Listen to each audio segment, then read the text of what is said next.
Hello, this is friend of Tanya Markova of Online Academy. I am Tamás Kasza, sales closing specialist, and I'm in Russia, in Ulyanovsk.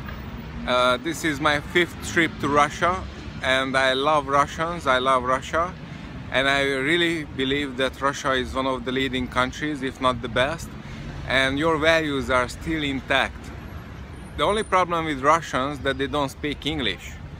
And you have cultural differences, and if you add it up with not being able to speak English, then foreigners will misinterpret you and they will have a very other ideas about you, of what you are. So it means that in Europe people smile at each other even if they don't know each other, and they say hello. So if you enter a shop and you don't smile and you don't say hello in the language, or at least in English, you are considered to be rude. And you see, in Russia right now you are in a war because your values are attacked by the West, and this is one of the reasons why I am here, that you keep your values, because I am from Hungary, and Hungary lost its values due to the Western devastations, cartoons, books, etc. So we don't have the same spirit as before. But you still have that spirit, and if you don't use it the right way, then Russia will have a problem doing its PR.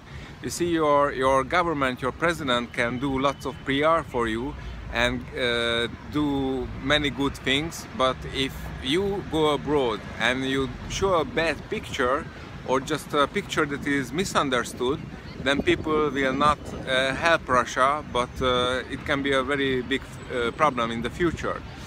And of course you need to learn English, because this is the language of business. The best teachers speak English, the best books are in English. You can do business in China in English, in the rest of the world, and this is how it is. So the language of business is English. If you don't know English, you are out of business. So I really urge you to learn English, and Tanya Markova is one of the best translator, also not just for me but for Brian Tracy and Lynn Irons and all the good speakers in Russia. So I advise you to do the program at Online Academy, and you should really speak English and tell others and show others how good Russians are, because I find you very friendly, very smart, able to do things, and the world really needs you. This is one of the things that are not even there anymore. Friendliness, love and action, but you are not considered friendly abroad because you don't speak English.